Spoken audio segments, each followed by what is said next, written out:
It's difficult to know much for certain about the Chinese philosopher Lao Tzu. Even his name can be a little confusing. It's also sometimes translated as Lao Tzu or Lao Tse. Lao Tzu is said to have been a record keeper in the court of the central Chinese Zhou dynasty in the 6th century BC and an older contemporary of Confucius. He may also have been entirely mythical, much like Homer in Western culture. Lao Tzu is said to have tired of life in the Zhou court as it grew increasingly morally corrupt, so he left and rode on a water buffalo to the western border of the Chinese Empire.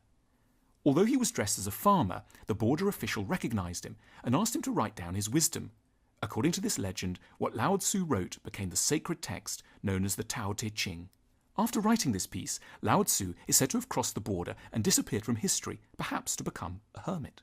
In reality, the Tao Te Ching is likely to be the compilation of the works of many authors over time, but stories about Lao Tzu and the Tao Te Ching itself passed down through different Chinese philosophical schools for over 2,000 years.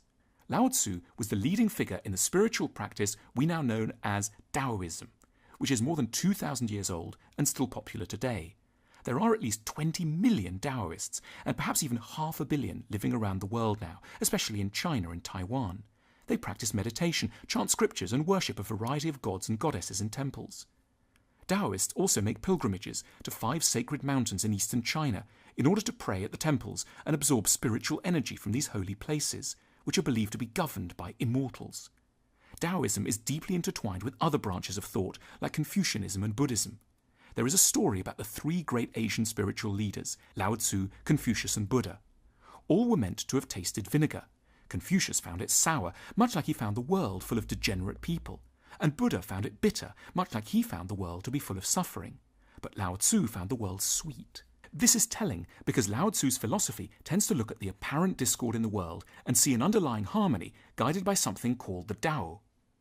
The Tao Te Ching, which describes the Tao, is somewhat like the Bible. It gives instructions, often vague and generally open to multiple interpretations, on how to live a good life.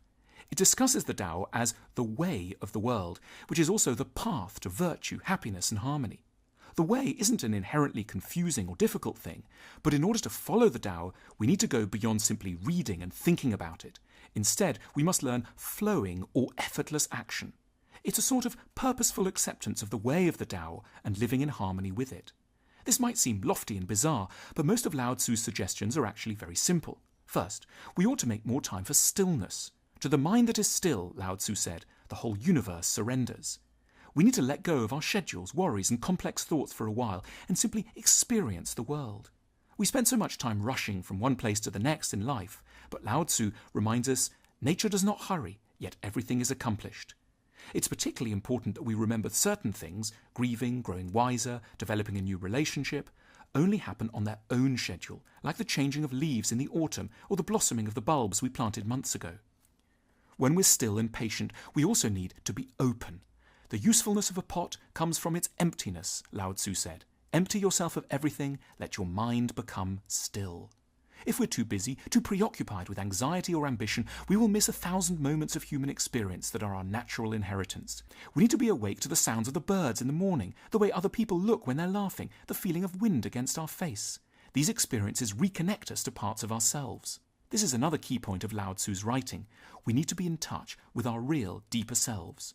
We spend a great deal of time worrying about who we ought to become, but we should instead take time to be who we already are at heart. We might rediscover a generous impulse or a playful side we'd forgotten, or simply an old affection for long walks. Our ego is often in the way of our true self, which must be found by being receptive to the outside world rather than focusing on some critical, too ambitious internal image.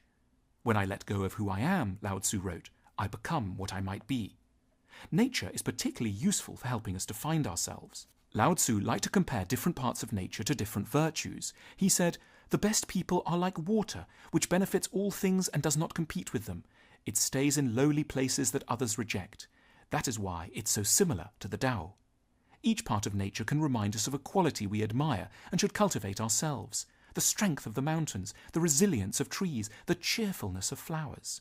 Of course, there are issues that must be addressed by action, and there are times for ambition.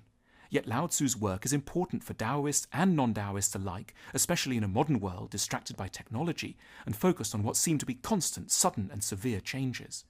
His words serve as a reminder of the importance of stillness, openness, and discovering buried yet central parts of ourselves.